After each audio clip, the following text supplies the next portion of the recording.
Alors, bienvenue à 7 ans de partage, 7 ans d'enseignement, que j'ai l'honneur en tout cas de pouvoir diriger, je vais dire ça comme ça.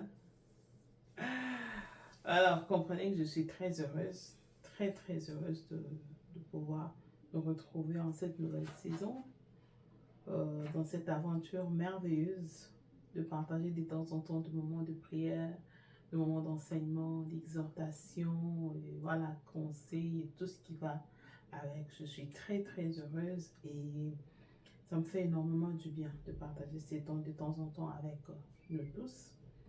Et je crois fermement dans mon cœur que le Seigneur nous bénira et nous parlera beaucoup. Alors, ce pourquoi je voudrais qu'on puisse parler aujourd'hui a tourné autour des enfants et de la spiritualité. Avant de commencer, c'est un thème que j'ai déjà eu à aborder depuis 2018. Pour ceux qui nous suivent depuis un bon moment, ils vont peut-être se retrouver. Pour certains, ce sera nouveau. Mais peu importe, nous serons tous bénis parce que c'est la grâce de Dieu qui coule en fait et c'est le Saint-Esprit qui conduit toutes choses et il a des choses à nous dire. Tous, y compris moi, crois-moi, nous allons tous être bénis. Alors, pourquoi est-ce que je reviens sur ce que j'ai déjà parlé? Parfois, ça peut être le Saint-Esprit qui nous convainc de reprendre quelque chose parce qu'il a une nouvelle dimension qu'il apporte de ce qu'il avait eu à partager l'autre fois, de ce qu'il avait eu à nous enseigner. Parfois aussi, ça peut être par rapport à un témoignage, par rapport à ce que cela peut apporter dans la vie des uns et des autres. Et nous croyons que tout ce constat qu'on peut faire, c'est vraiment poussé par le Saint-Esprit. Et aujourd'hui, c'est à partir d'un témoignage d'une femme, d'une mère, d'une épouse, qui a été bénie par ce message qui date de 2018, que nous avons donné. À l'époque, c'était juste les audios. Nous n'avions pas encore la possibilité d'avoir les images et autres.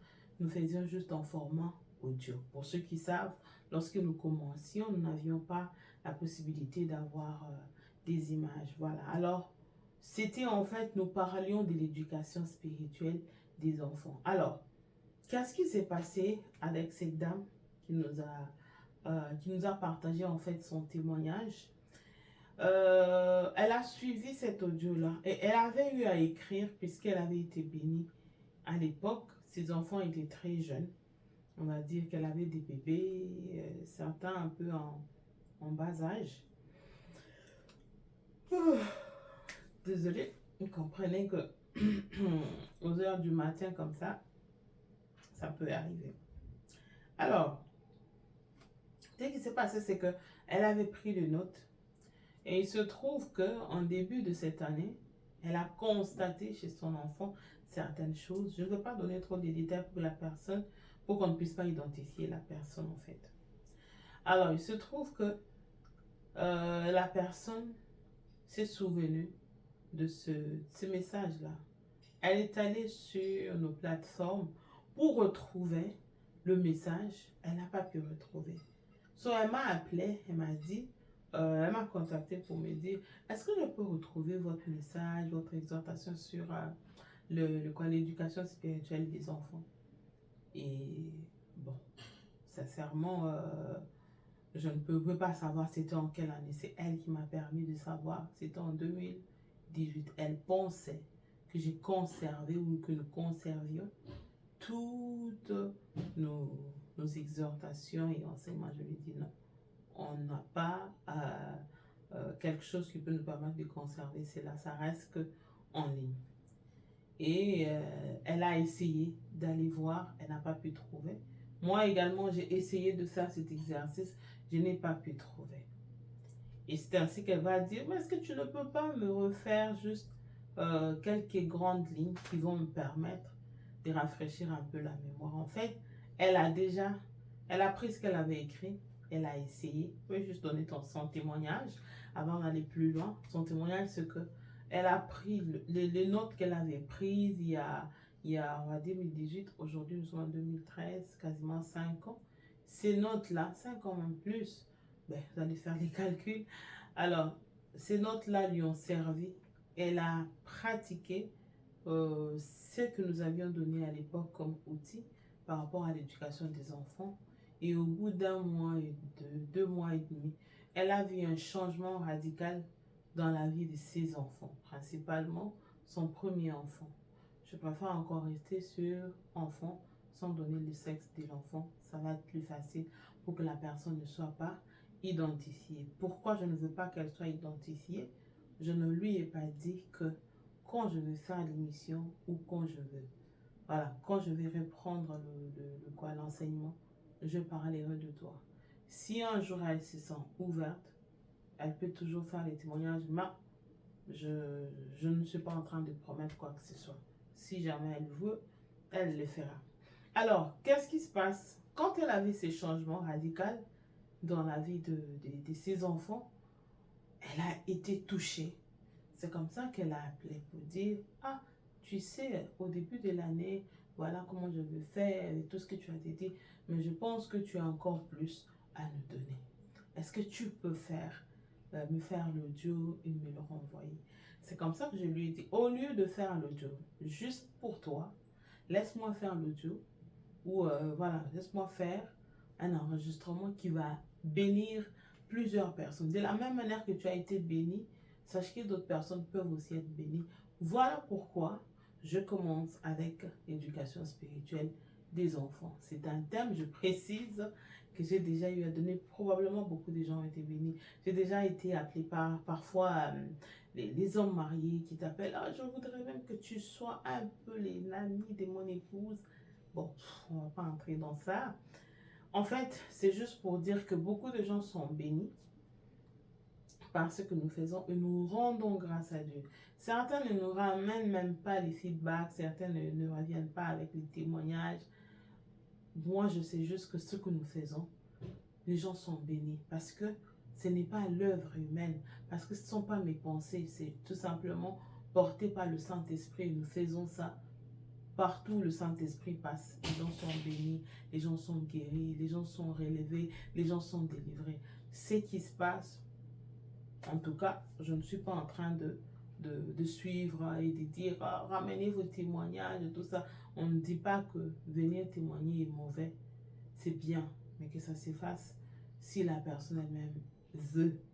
Parfois, je reçois des notes vocales, de messages, mais je ne diffuse pas. Parce que, voilà, je me dis, je dois au moins demander l'autorisation de la personne. En tout cas, c'est ma conception. Probablement que ça changera un jour ou l'autre. C'est l'œuvre de Dieu, je ne sais pas. Mais pour l'instant, je ne me sens pas à l'aise avec le fait de partager les témoignages de quelqu'un si il n'a pas autorisé ou si je n'ai pas demandé l'autorisation. Voilà un peu. Bon, ça c'était pas très important. L'éducation spirituelle des enfants, comme je venais de vous dire. Quand on parle de la spiritualité des enfants, généralement, soyons sincères, généralement, quand on parle de la spiritualité des enfants, on pense toujours que les enfants doivent être exclus de la spiritualité. Et quand on parle comme ça, certaines personnes trouvent que non, c'est prétentieux et que c'est trop tôt, que non, c'est pas le moment pour les enfants. Ils sont enfants, il faut attendre qu'ils grandissent un peu pour pouvoir embrasser la spiritualité et tout ça. Je veux vous le démontrer que c'est une erreur grave. Pourquoi? Parce que lorsque l'enfant naît, il n'est pas exclu de l'éducation, on va dire l'éducation morale.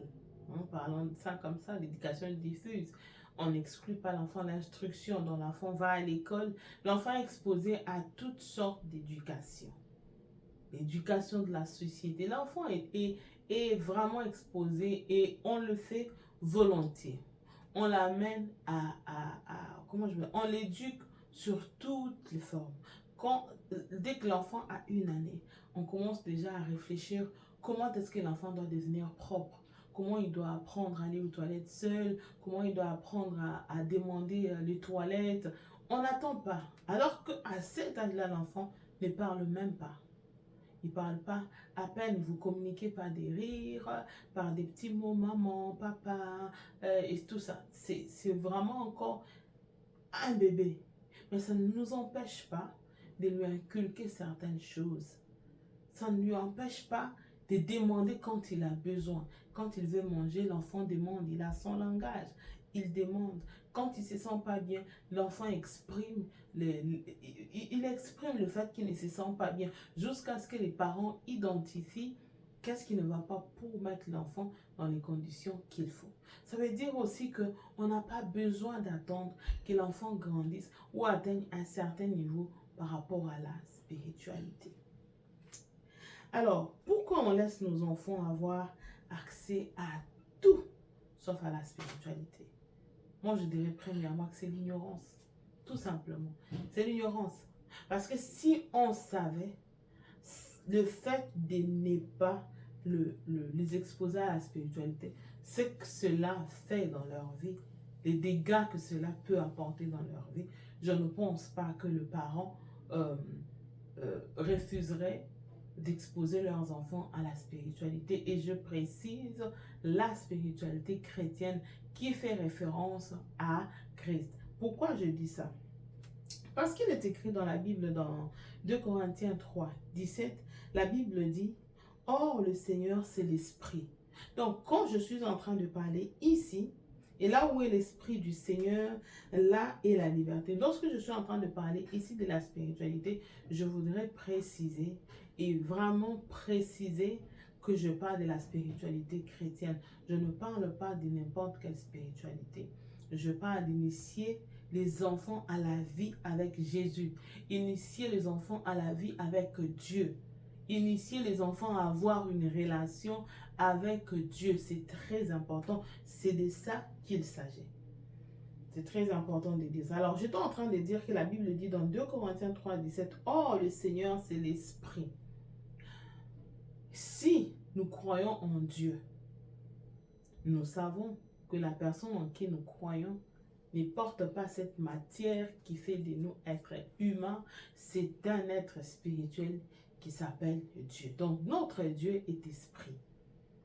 Et pour arriver à avoir une relation avec Dieu, on doit d'abord admettre que soi-même, on est esprit et que nous avons les capacités d'être en contact avec celui qui est spirituel, qui est Dieu.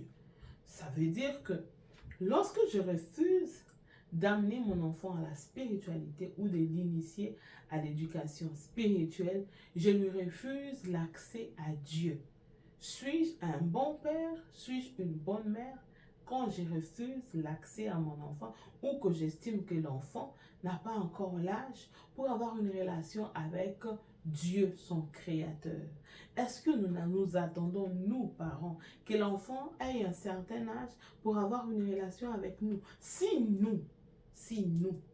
nous arrivons à avoir une relation avec un bébé d'un jour, d'un mois, de 3 semaines, de 6 mois, d'une année, on bâtit une relation avec cet enfant, on vit avec lui, on comprend ses besoins, on répond à ses besoins.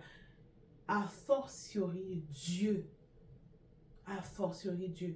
Est-ce qu'on pense que Dieu ne peut pas avoir une relation avec un enfant? C'est possible. Le problème, c'est nous qui devons faire sauter nos verrous. Nous devons faire sauter l'ignorance qui nous accable. Parfois, j'ai dit souvent aux gens que les gens qui sont dans les ténèbres sont parfois, je dirais pas intelligents, ils sont un peu malins. Je vais dire ça comme ça. Mais parfois, ça apparaît un peu comme un peu plus intelligent que nous dans certaines choses. Si vous allez dans une maison d'un occultiste, de quelqu'un qui appartient à un quelconque secte qui n'est pas chrétien, vous allez trouver que cette personne-là initie l'enfant depuis le plus jeune âge. On n'attend pas que l'enfant ait l'âge de raison. Non, comme nous le faisons, c'est-à-dire on attend encore qu'il ait un peu l'âge de raison. Et quand tu pries là, tu lui fais comprendre que ce que tu fais là, il n'est pas concerné. Alors que eux, les enfants sont initiés depuis le bas âge. Certains même, on consacre les enfants, on dédie les enfants. Les vies des enfants sont dédiés alors que l'enfant n'est peut-être même pas encore né. Mais on connaît déjà ce que va être sa vie. Pourquoi? Parce qu'on l'a dédié à un Dieu. Et nous, quand nos enfants naissent, on laisse les enfants. On dit, voilà, ce qui va lui arriver, ben, lui arrivera. En fait, on croit au hasard. On croit que l'enfant deviendra ce qu'il va devenir. On attend pour voir ce que l'enfant va devenir. Alors qu'on ne sait pas que nous, parents, nous avons la responsabilité et l'autorité de dessiner déjà la vie de l'enfant. Oui, pourquoi je dis ça? Parce que quand l'enfant naît, il naît entre les mains de personnes qui sont matures, des gens à qui Dieu place une certaine confiance. Et Dieu place la confiance en vous.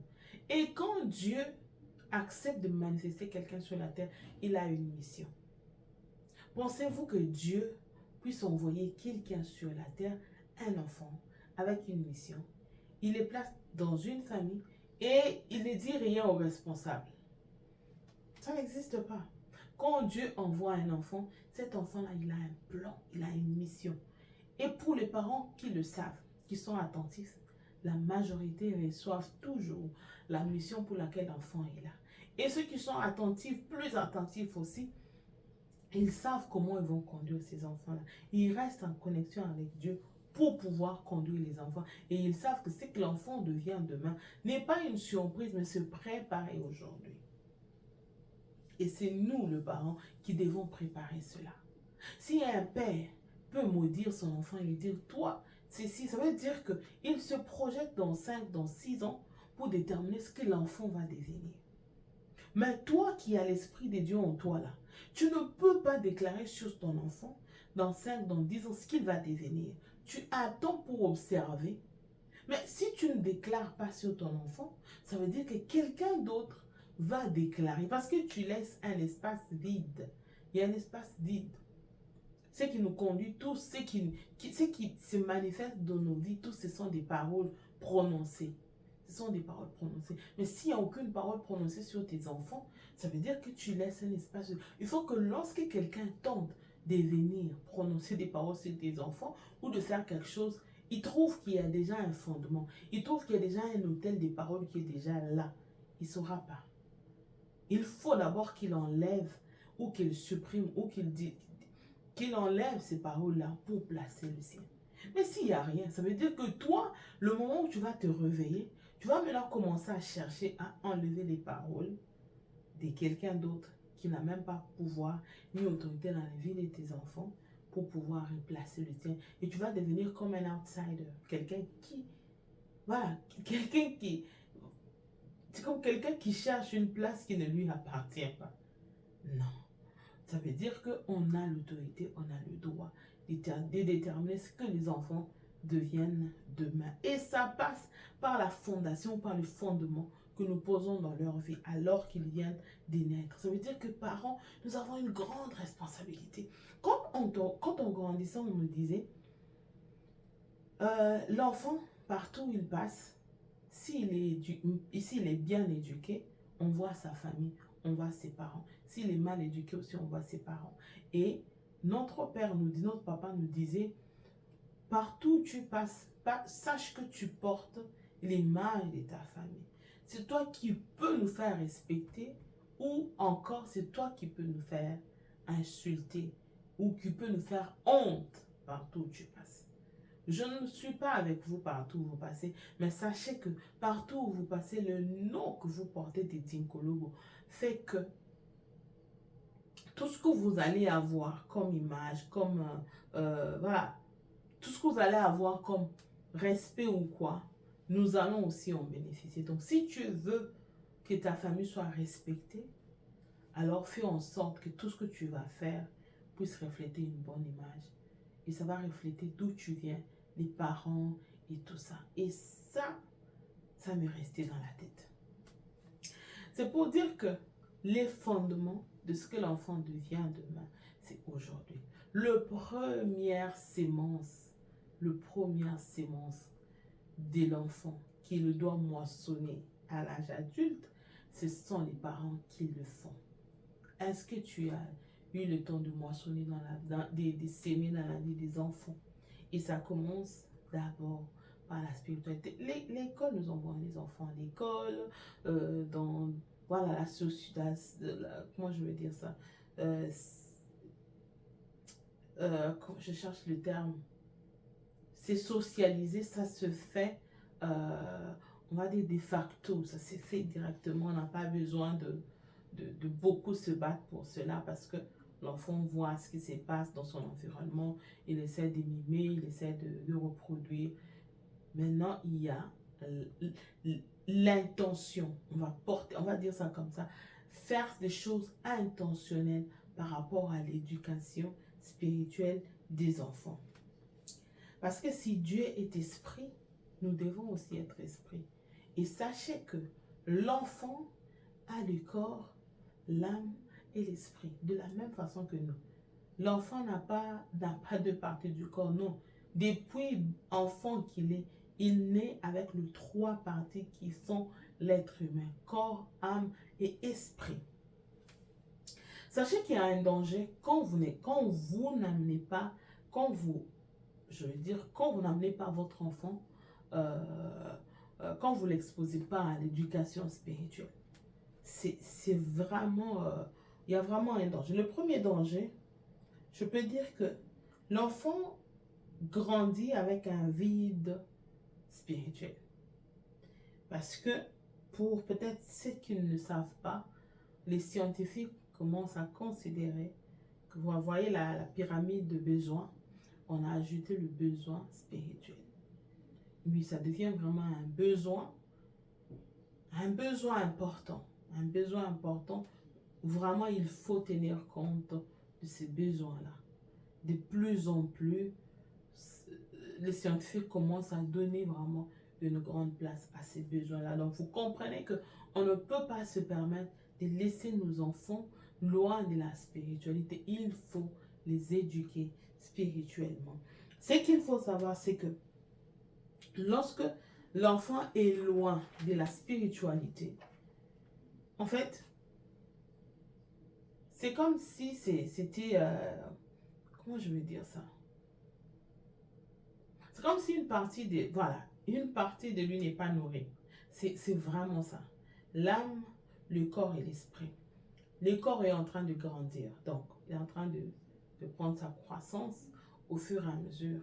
L'âme également, il est en train de croître, en train de grandir. Parce qu'il est dans un environnement. Il s'est nourri des émotions, des sentiments. Il enregistre tout ce qu'il y a autour de lui. Il est en train de croître dans son environnement. Maintenant, il y a la partie spirituelle de l'enfant qui reste là. Où c'est comme un vide. C'est comme un bocal vide là, qui n'est pas nourri. Ben, il est là. Voilà. Il est là et ça va dans tous les sens. Ce qui fait que les plus grands dangers, c'est que n'importe quel vent qui soufflait, même si ça passait, l'enfant va capter. Parce que ces vides-là, plus il grandit, il est en train de les ressentir. Il est en train de sentir qu'il y a un vide à combler, qu'il y a une faim quelque part qu'il faut vraiment combler. Et comment faire? C'est comme ça que l'enfant va commencer à se chercher lui-même. Tout ce qu'il entend, il va prendre. Il va tout absorber. Tout absorber. Et vous allez être surpris, votre petit ange que vous avez porté entre vos bras se retrouver dans des spiritualités négatives. Donc, ayez dans la tête que l'enfant a 3 parties, le corps, l'âme et l'esprit. Et généralement, nous ne sommes que les 2. On ne nourrit pas l'esprit de l'enfant. Or, il doit vraiment être nourri. Il y a un dicton qui dit, je ne pense pas que c'est biblique, il y a un dicton qui dit, la nature humaine a horreur du vide. Quand il y a un vide, il y a toujours, il y a toujours quelque chose qui cherche où entrer. Tout le jour ici. Il y a toujours quelque part Donc, ne laissez pas ces vides-là dans votre enfant. Mais il y a beaucoup d'avantages lorsqu'on nourrit le côté spirituel de l'enfant. Pourquoi initier ou éduquer l'enfant spirituellement dès les bas âges, il est important? Parce que les enfants sont souvent sensibles, hein, ils sont ouverts et puis ils sont généralement sincères en fait. C'est le moment de profiter dans ses vertus ou dans ses qualités d'enfant qu'il a, poser les bonnes bases ou les bons fondements. Parce que c'est l'âge de la fondation, c'est l'âge où la première pierre de ce que va être la vie de l'enfant est fondée. Je vais dire, je vais insister, n'attendez pas l'âge de la raison pour donner à votre enfant l'éducation spirituelle. N'attendez pas l'âge de la raison. Parce que plus vous attendez, plus quelque chose d'autre est en train de croître en lui. Parce que, comme étant un être humain, regardez même un bébé quand il a faim. Si vous ne lui donnez pas à manger, il va aller dans tous les sens. Tout ce qu'il trouve, il va manger. Tout ce qu'il trouve, en tout cas, il va manger. Pourquoi? Parce qu'il a faim, il a soif. Comment il va étancher sa soif? Mais tout ce qu'il veut, tout ce qui est mangeable, qui entre dans sa bouche, il va mettre dans sa bouche pour manger. C'est la même chose. Ne laissez pas votre enfant aller se nourrir de n'importe quoi. Les enfants prennent tout ce qui se passe autour de nous ou autour d'eux avec beaucoup de sérieux. Ils prennent tout au sérieux, très très au sérieux. Ils absorbent encore tout facilement. Si vous ne faites pas attention, je vais me dire, ils sont comme un tonneau vide. Tout ce qui touche au tonneau, ben, vous allez voir que les tonneaux réagissent avec beaucoup de bruit. C'est une forme de sensibilité. Elle est tellement sensible que quand tu touches juste, il y a tellement beaucoup de bruit. C'est la sensibilité qu'un tonneau vide a. Et l'enfant est vide. Et tout ce qui touche, ça fait, voilà, ça le fait réagir facilement. Et quand un tonneau est vide aussi, vous amenez de l'eau, vous amenez l'huile, vous amenez du sable, vous amenez de la neige. Peu importe ce que vous allez amener, vous allez y mettre, ça va entrer. Même des personnes humaines, si vous ouvrez avec la possibilité de mettre, oui, vous allez mettre même les corps, vous allez tout mettre parce que le tonneau est vide. Et c'est exactement ce qui se passe avec les enfants. L'enfant, quand il est enfant là, tout ce que vous allez amener, ça va entrer. Il va tout prendre sans hésiter. Il va tout manger sans même se poser des questions. C'est maintenant, lorsque ça va commencer à sortir, les manifestations, les actes qu'il va commencer à poser par rapport à ce qu'il a mangé. C'est là maintenant qu'on va commencer à se poser des questions. Quand est-ce que ça c'est entré? Et pendant que toi tu seras en train de te poser des questions, comment est-ce que c'est entré? La personne ou l'esprit qui est entré sera en train de se consolider. Voilà pourquoi il est important de commencer d'abord dès les bas âges.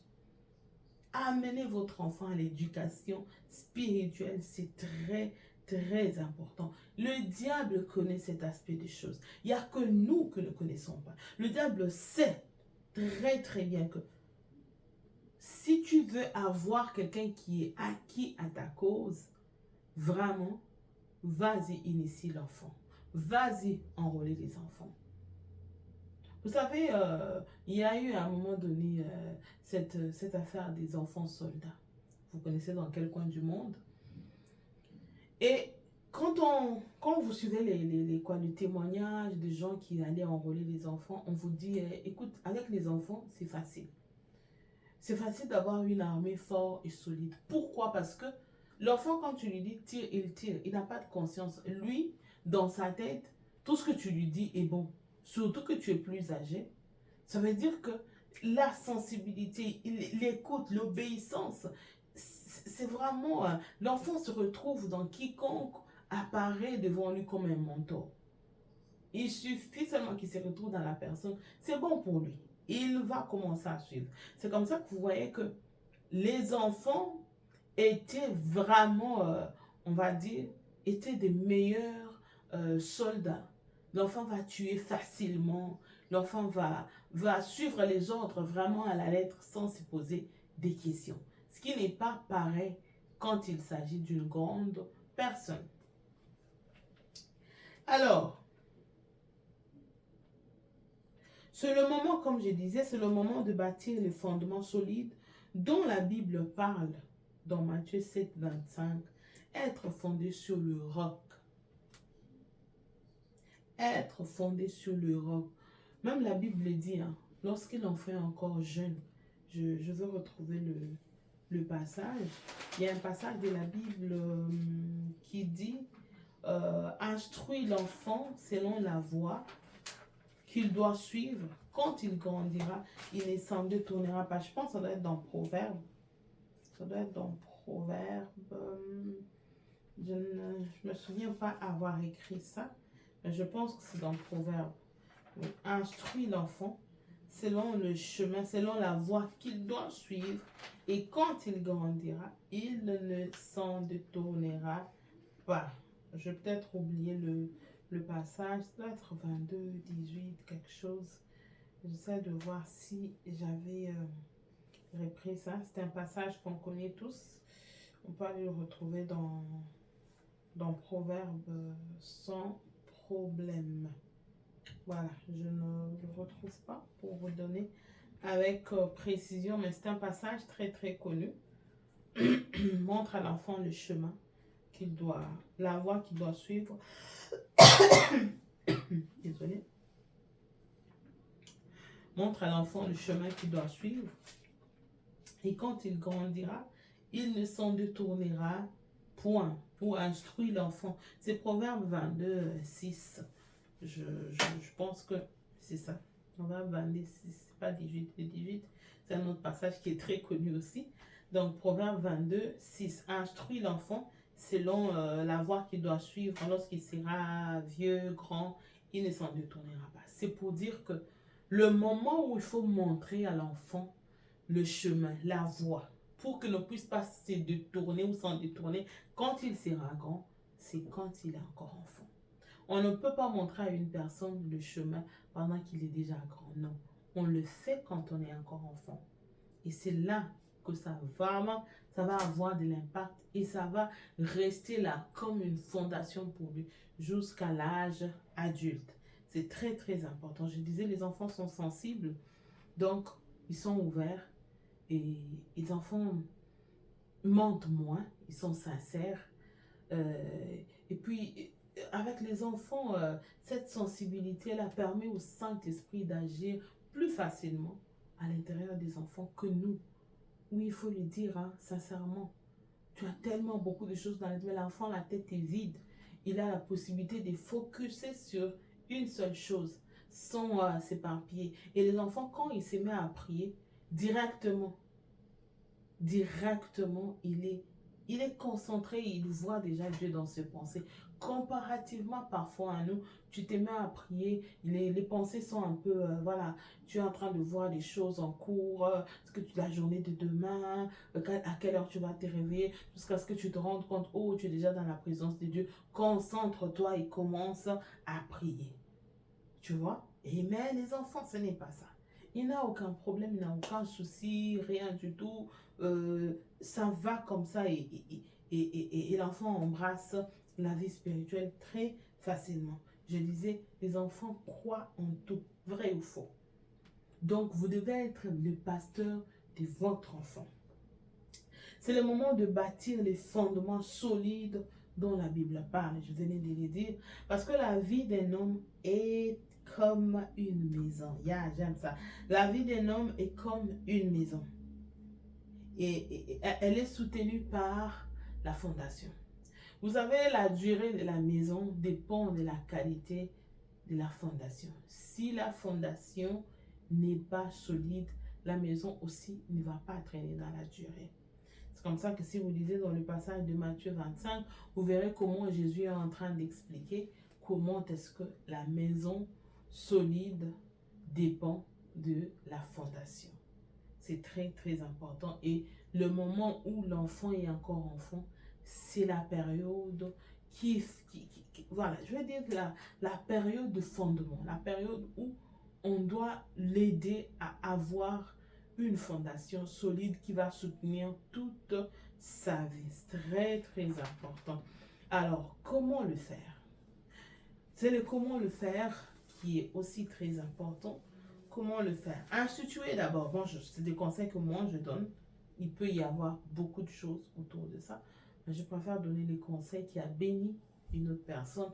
Probablement le Saint-Esprit va ajouter certaines choses. Moi, je crois au Saint-Esprit. Alors, instituez la prière dans votre vie quotidienne.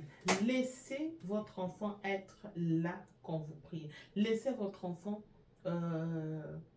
être à côté de vous. Laissez-les voir. Laissez-les vous observer pendant que vous priez.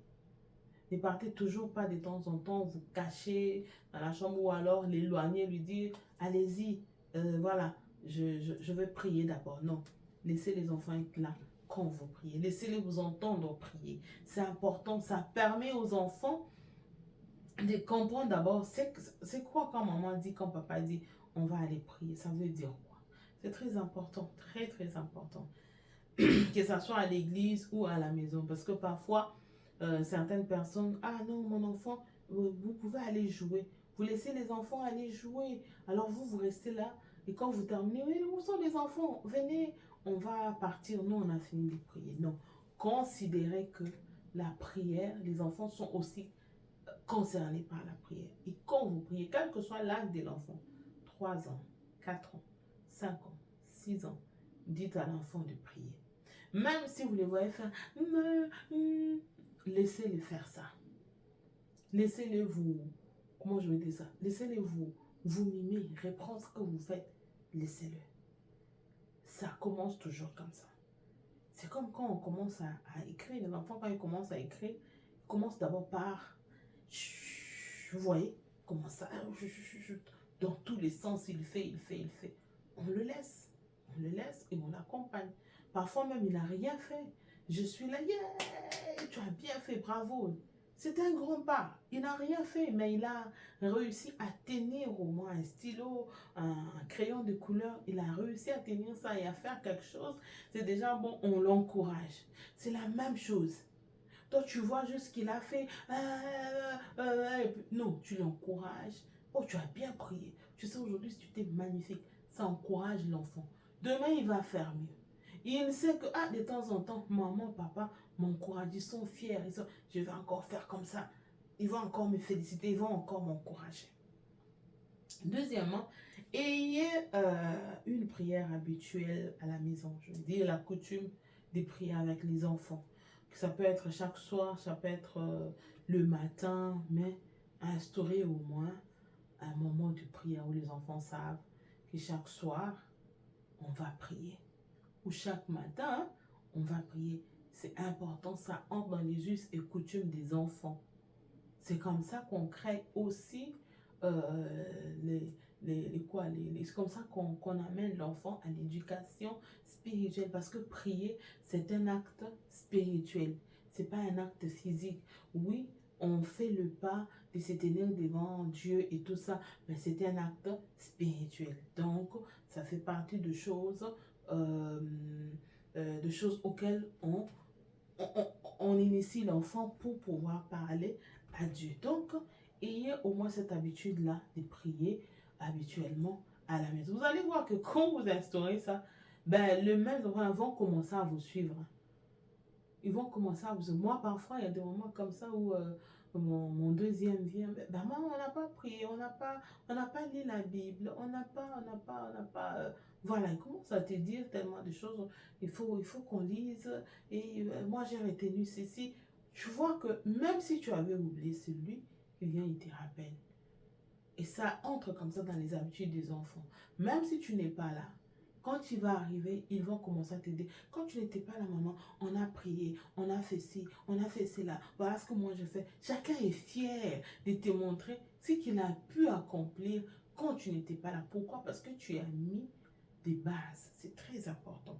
Encouragez-les à prier, soit en faisant la prière de clôture. Donc, vous les encouragez, par exemple, la prière, quand vous faites la prière à la maison, comme on vient de le dire, à la fin, Parents, ne clôturez toujours pas. Clôturez de moins en moins. Laissez les enfants clôturer. Jusqu'à ce que vous voudriez que les enfants prient bien, qu'ils bénissent la nuit, qu'ils bénissent, voilà, qu'ils parlent vraiment concrètement. Non. Souffrez. Pendant que lui prie, toi prie intérieurement. Ajoute la prière à ce que lui est en train de faire. Mais laisse-le prier. Laisse-le prier de la manière qu'il... Et quand il termine, ne lui dis pas, non, tu n'as pas fait ceci. Non, il y a la façon de dire. Parce qu'on est en train de vouloir à ce que les enfants s'améliorent. Il y a la façon de dire, je peux te dire, oh champion, bravo, aujourd'hui tu as bien fait. Mais tu sais, comme tu as fait là, demain, ajoute ça. Demain, quand tu fais, ben, ne reste pas assis, mets-toi debout. Ben, quand tu vois, il y a une façon de le faire pour que l'enfant se sente toujours bien. Qu'il ne sente pas qu'il n'a pas bien fait. Mais vous savez qu'il n'a pas bien fait. Vous voulez qu'il améliore. Mais commencez d'abord par acclamer ce qu'il a fait en premier. Ça va le motiver à encore en faire demain et encore à faire mieux même.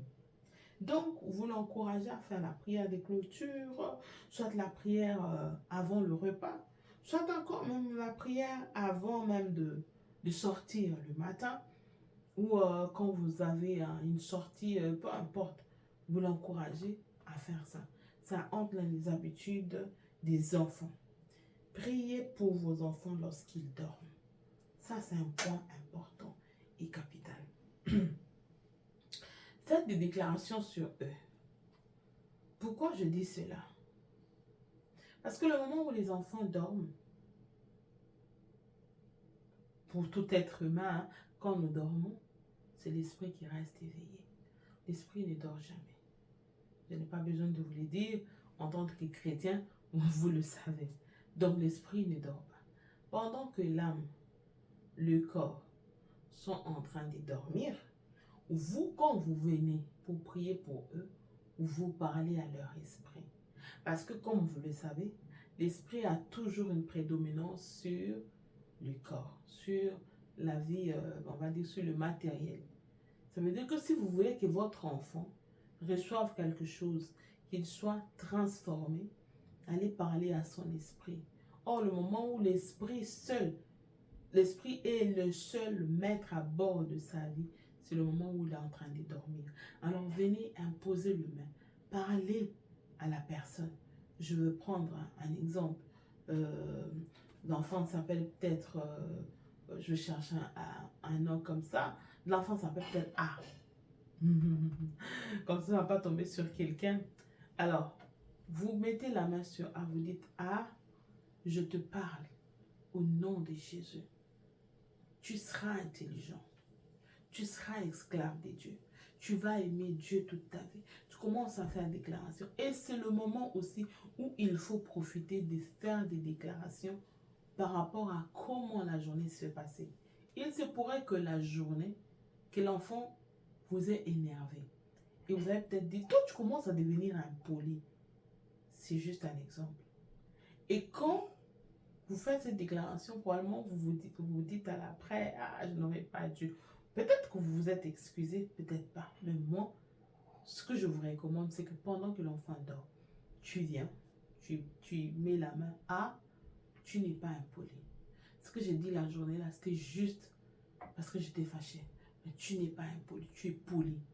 Parce que tu es enfant de Dieu. Parce que l'Esprit de Dieu est sur toi. Et l'Esprit de Dieu qui est sur toi t'amène à faire la fierté de Dieu. T'amène à être la fierté de tes parents. T'amène à grandir dans les valeurs du royaume. Tu fais ces déclarations, tu parles à l'esprit de l'enfant pendant ce moment-là. Et après, tu parles à l'âme et au corps qui sont en train de dormir. Que quand vous allez revenir, au nom de Jésus, au nom de Jésus, obéissez à l'Esprit de Dieu. Vous priez. Et de temps en temps, vous faites ça. Vous priez pour vos enfants. Vous faites ça. Vous faites ça. C'est très important. Et la dernière chose que je peux dire, c'est que faites la prière des consécrations. Peut-être que vous n'avez jamais consacré vos enfants. Certaines personnes ont peur, hein. Mais moi, je vous dis, je vous donne ce secret-là, il est très efficace.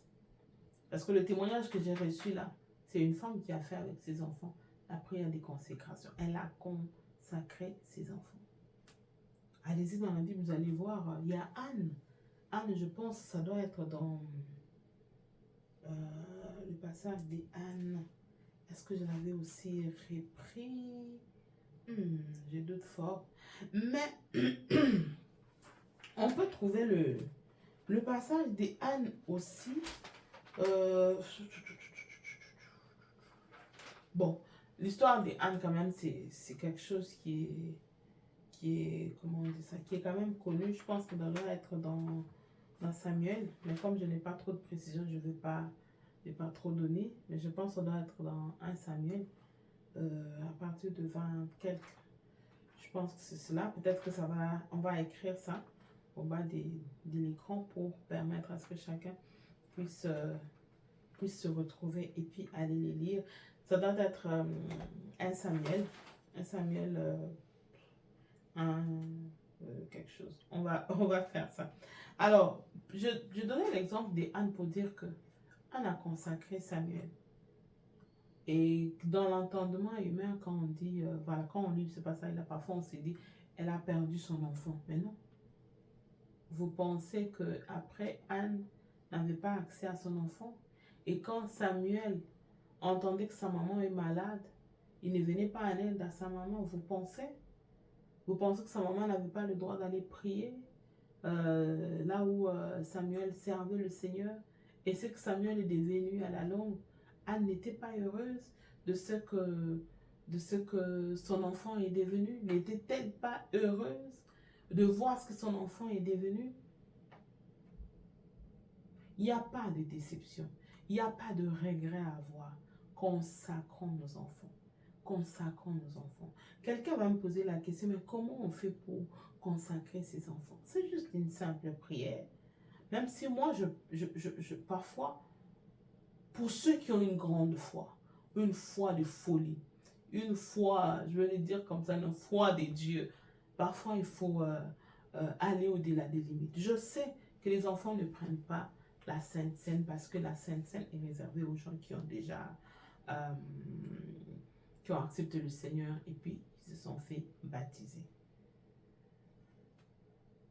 Mais puisque c'est la prière des consécrations, je me dis, prenez le temps de préparer cette prière-là. Vous-même d'abord, soit les 2 parents ou un des parents qui veut faire cela. Prenez le temps de prier. Écoutez ce que le Saint-Esprit vous dit. Vous lui dites, je me reconsacre mes enfants. Comment je le fais? Comment tu voudrais que je puisse le faire? Et il va vous instruire.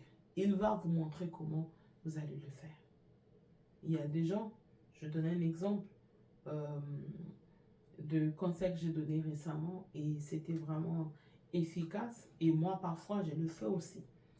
Vous pouvez prier avec vos enfants. Vous prenez le temps de prier. Quand vous terminez votre moment de préparer avec le Saint-Esprit, vous prenez les enfants, vous prenez le temps de prier avec les enfants, vous priez avec eux. Voilà. Vous faites la prière d'abandon à Dieu. Vous amenez un peu dans le sens de nous nous abandonnons, nous venons et tout ça, là, les enfants prient, vous priez ensemble. À la fin, vous pouvez commencer à vous prier, les enfants reprennent vos paroles. Les enfants reprennent après vous chacune des paroles. Ça peut être une prière que vous avez déjà écrite pour que ça soit une prière qui répond vraiment à ce que vous voulez faire. Une prière vraiment qui veut dire que les enfants sont en train de se consacrer, ils acceptent cela. Et quand ils font cela, à la fin, vous pouvez prendre la Sainte Seine. C'est exceptionnel. Parce que quand je le dis pour moi, je le fais exceptionnellement. Il y a des moments, même dans nos églises, il y a des moments où on le fait exceptionnellement. Vous voyez par exemple le pasteur qui dit, même ceux qui ne sont pas encore baptisés, aujourd'hui c'est exceptionnel. Vous pouvez aussi les sentir exceptionnellement, que vos enfants le fassent aussi avec vous.